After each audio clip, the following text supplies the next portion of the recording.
Hello, good afternoon all. So today we are going to see attribute types and data pre-processing from the data mining and warehousing. So here, let us move ahead and first let us see what is called as a quality data first. Okay. So here these are the contents that we are going to cover today. That is what is the data quality or what is called as a quality data. Then what are the types of attributes in data mining, then major tasks in data pre-processing, that is data cleaning, data integration, data selection and data transformation, just an introduction. Okay. After that, let us start with the data quality. So what is the data quality? If the data is satisfying the requirements of the user. So who is the user? Anybody, right? Anybody who is using the data, and that user will have a particular purpose to use that data. Okay, so when a user is using that data, there must be some purpose, there must be some intent behind using that data, right? So if the data is satisfying the requirements of intended use, the purpose of the user, then we can say the data is what? A quality data, right? So if a data which is a quality data for one person, it may not be a quality data for other person if the intent or the purpose is changing.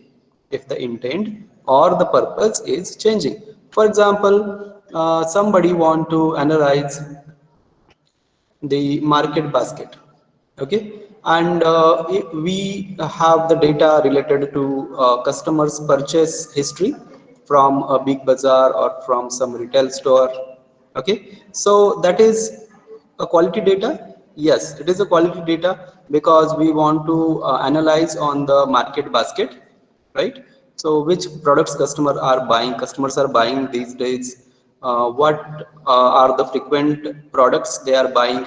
So that is what we want to analyze. So that is our purpose, that is our intent. So the if the data is related to customers purchase history from maybe any retail or a wholesale store, so that is what a quality data, because that is satisfying the requirements of the intended use or purpose, right? So if we provide that data which is of a customer's purchase history to a person who want to analyze the data and generate that which are the fraud customers, or which will be the fraud customers in banking sectors, or in case of banking transactions like credit card fraud. Okay, like credit card fraud. Okay, so can this customers purchase history data will be a quality data for that person? No. Why? Because this data is related to customers purchase history, and that person has an intent or purpose to find out the fraud customers of the banks who are misusing the credit cards, or maybe the loans they have taken. Okay, or they are not paying the loans on time, right? So for that person, this data is what? Not a quality data, because it will not satisfy the requirement of that person, its intended use or purpose, right? So I hope you have understood now data quality, or what is called as a quality data. Now this quality data can be understood whether a data is of a good quality. Whether a data is of good quality, we can understand it by what?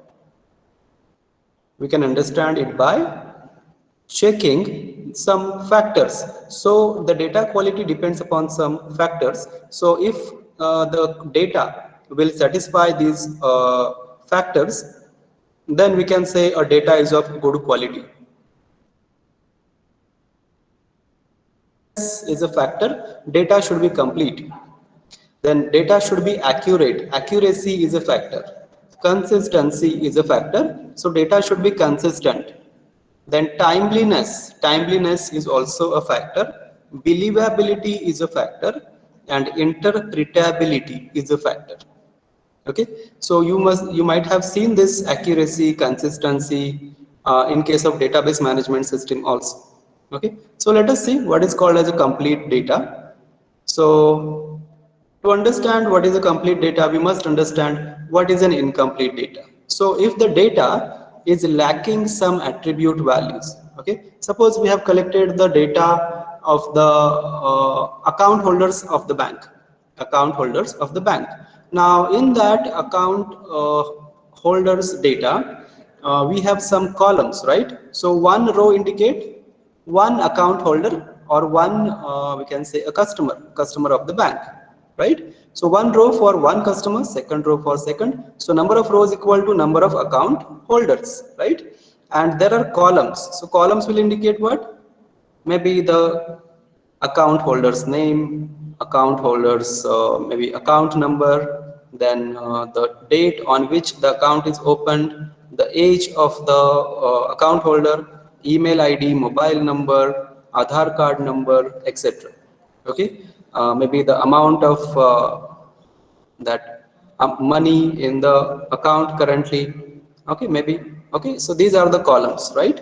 So if we are lacking some column values, so columns are also called as attributes. So age is an attribute, email ID is an attribute, mobile number is an attribute, name of the account holder is an attribute. So the number of columns equal to number of attributes, number of rows equal to number of customers, and number of columns equal to number of attributes. Okay, so examples of the attributes is age, contact information, name, etc. Okay, and example of the customers is what? Rows. So each record or each row indicates the data belonging to one customer or one account holder of the bank, right? So if we are lacking some column values, suppose for some customers we are lacking their email IDs, we are lacking their mobile numbers, we are lacking their age information, or we maybe they have not submitted their Aadhaar number. So that is called as what? Lacking attribute values. Okay, now we may lack the attributes of interest. Now what is attributes of interest? Suppose there are some attributes which are not necessary for data mining, or we are going to ignore those attributes when we will select the data for data mining. Okay, but there are some attributes which are necessary, which are important. So those attributes are called as attributes of interest. Okay, which we need, the columns which we need or attributes which we need for data mining. So if those attributes are missing some values, so that is called as lacking attributes of interest. Now lacking, or it contains aggregate data. Sometimes we need a individual value and it consists of like sum of many values. Okay, like suppose I need a mobile number and it what I get is a mobile number which is followed by email ID. Okay, or a mobile number followed by account number. So it is difficult to differentiate between which are the digits belongs to mobile number and which digits belongs to account number. Okay, so that is, these are the problems in the data, and if these problems are there in the data, that data is not complete. That data is not complete. So that data is called as incomplete data. Now what data is of inaccurate? What data will be inaccurate? Which is not accurate, right? So when the data will be inaccurate, when we will have some errors, right? We will have some errors in that data. So if the data is having some errors, it is deviated from expected value. If the data is having errors, it is deviated from some expected value. So what is deviation from expected value? Like in mobile number, we are expecting what? 10 digits, right? In mobile number we are expecting what? 10 digits. And what is the deviation from that? In that mobile number attribute or mobile number column, some mobile numbers are with 11 digits, some are with 9 digits. Okay, if there is a column for account number, if there is a column for account number and account number is suppose 16 digits, but some account numbers are only 9 digits or 10 digits, so that is a deviation from expected value. So if there is or an error in the data or wrong data, and then there is a deviation from the expected value. So that is called as inaccurate data. Inaccurate data. Okay, so that data is not having accuracy. Third is inconsistent data. Now what will be inconsistent? Inconsistent means what? Suppose we have the data from two sources. Data is same. Okay. What we expect in the data, that is, suppose there are two colleges. There are two colleges, and what we want, the student information. Okay. Suppose I want the information of final year students.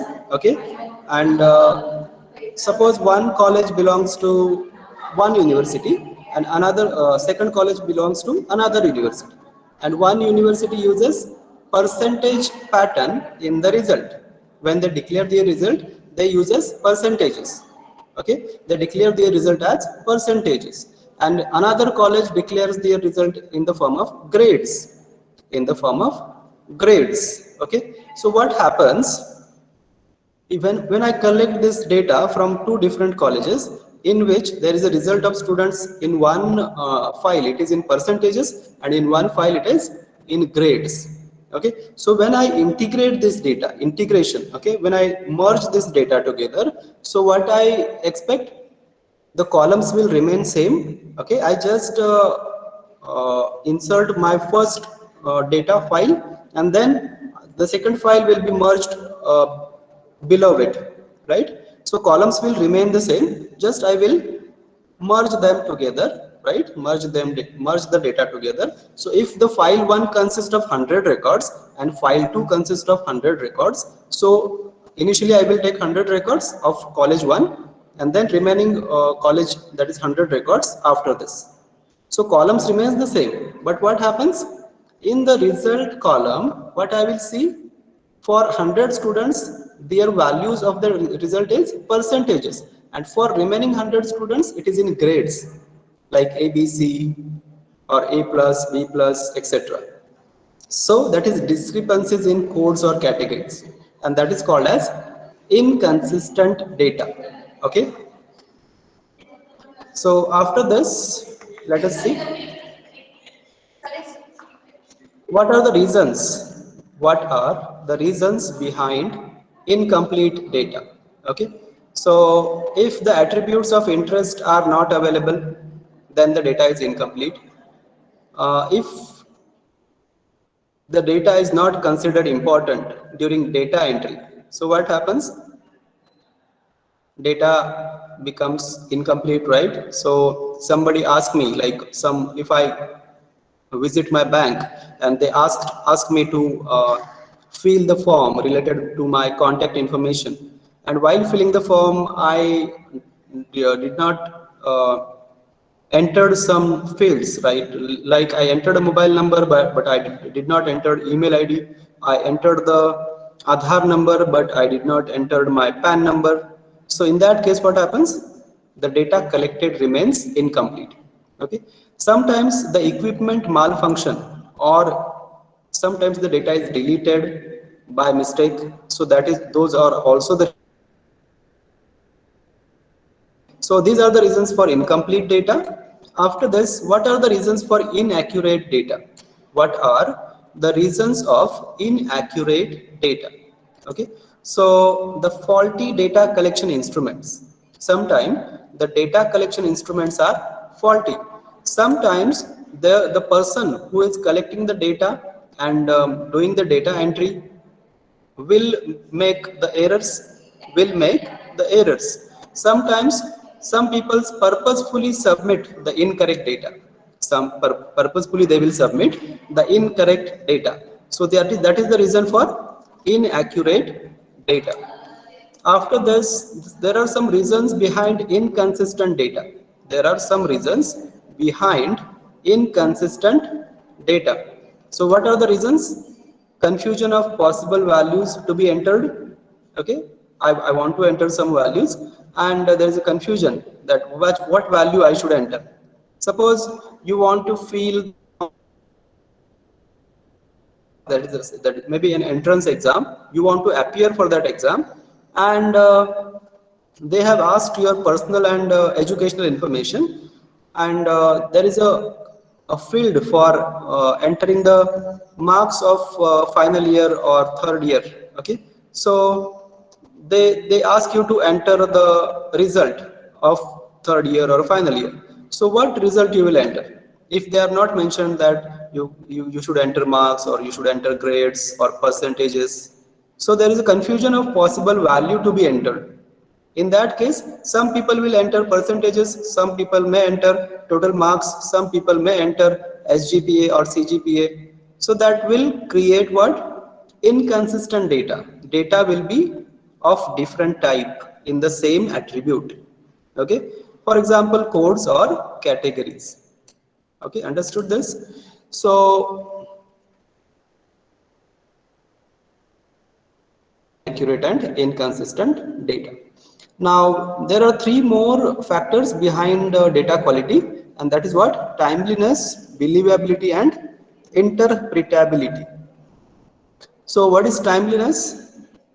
If somebody wants the data to process on, okay, and the data which is coming, okay, to process, the person who is going to submit this data, he fails to submit that data in time. He fails to submit that data in time. So in that situation, he may submit the part of the data, right, due to delay. So that is timeliness. For example, sales representative, suppose at the end of every month they have to submit the sales transactions record. Okay, the sales transactions of that month. So it may happen that they fail to submit the data in time, and that um, incomplete data will be processed by the data mining application and it will generate the wrong patterns or knowledge. Okay, so that is the timeliness. Okay, believability. Sometimes the data collected is not believable. Believable means we cannot trust how much the data is trusted. Okay, so if the data we are processing is not trustworthy, in that case also there is a problem with the quality of the data. Okay, then what is interpretability? If the data is available but we cannot understand it, what is the data? Okay, suppose we have the data related to same, that is account holders of the banks, and this data is properly organized, one record, that is one row for one account holder, and then there are attributes or columns for name, age, account number, email ID, PAN number, amount in the account, etc. So that is a good interpretable data, right? But if the data is there, if there is some data which is not properly understood, so that is what? That data is low in interpretability. For example, accounting codes. For example, accounting codes, like in accounts, they use some codes. Okay, so those codes are not understandable to a software developer or a programmer. So in that case, that data is not interpretable. Okay, so when a data is of good quality, if it is complete, if it is accurate, and if it is consistent, then if it is timely available, if it is believable, and it is interpretable. If it is incomplete, it is inaccurate, it is inconsistent, not available timely, not believable, and not interpretable, then the data is not of good quality. So whenever we use the data for data mining, we must use that good quality data. So how we can check the quality of the data? By checking its completeness, its accuracy, its consistency, its timeliness, its believability, and its interpretability. Okay, so these are the data qualities.